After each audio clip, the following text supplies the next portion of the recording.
जय शिवराय मित्रांनो गेल्या 75 वर्षापासून प्रलंबित असलेल्या सरंजाम वर्गवारीतील वर्ग 2 च्या जमिनी वर्ग 1 मध्ये रूपांतरित करण्याच्या संदर्भातील याचबरोबर या जमिनी वर्ग 1 मध्ये रूपांतरित केल्या जात असताना याच्यासाठी आकारला जाणारा नजराना याचबरोबर त्याच्यावरती लागलेलं जे काही शर्तभंगाचा दंड आहे हे माफ करण्यासाठी राज्य शासनाच्या माध्यमातून मंजुरी दिलेली आहे आणि याच्या संदर्भातील एक महत्त्वाचा असा निर्णय आज 1 जुलै 2026 रोजी घेण्यात आलेला आहे। मित्रांनो, याच्या संदर्भातील एक शासन निर्णय निर्गमित करून चंदगड तालुक्यातील 12,000 शेतकऱ्यांना शासनाच्या माध्यमातून दिलासा देण्यात आलेला आहे।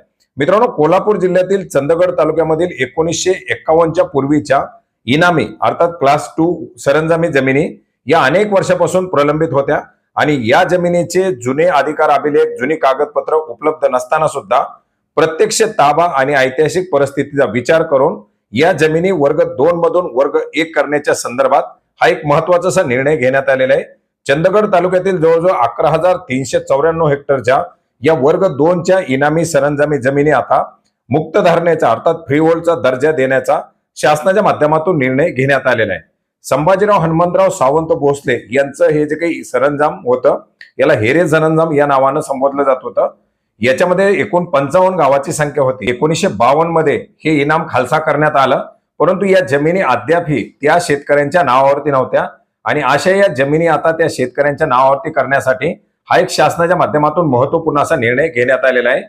महसूल आणि वन विभागाच्या धारणाधिकार भोगवाटदार वर्ग 2 असलेल्या उर्वरित हेरेज सरंजाम जमिनीचा धारणाधिकार भोगवाटदार वर्ग 1 करण्यासाठी आकारण्याच्या 200 पट नजराना रक्कम अंदाजे 34 लाख रुपये, याचप्रमाणे शर्तभंग नियमकुल करण्यासाठी नजराना रक्कम 20,11,041 अशी एकूण 54,11,041 इतकी रक्कम शासन जमा करण्यामधून एक विशेष बाब म्हणून संबंधित शेतकऱ्यांना सूट देण्यास मान्यता देण्यात आलेली आहे।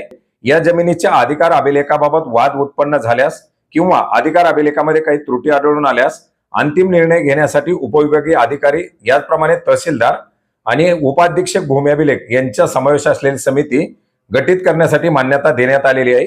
याचबरोबर या समितीने आवश्यक कागदपत्र तपासून सदर जमिनीचा भोगवटा निश्चित करण्यासाठी 1 महिन्याच्या आतमध्ये निर्णय घ्यावा अशा प्रकारचे निर्देश सुद्धा या शासन निर्णयाच्या माध्यमातून घेण्यात आलेले आहेत, ज्याच्यामुळे चंदगड तालुक्यातील 11,394 हेक्टर जमीन आता वर्ग 1 मध्ये रूपांतरित केली जाणार आहे आणि याचा जवळजवळ 12,000 पेक्षा जास्त शेतकरी कुटुंबांना लाभ मिळणार आहे।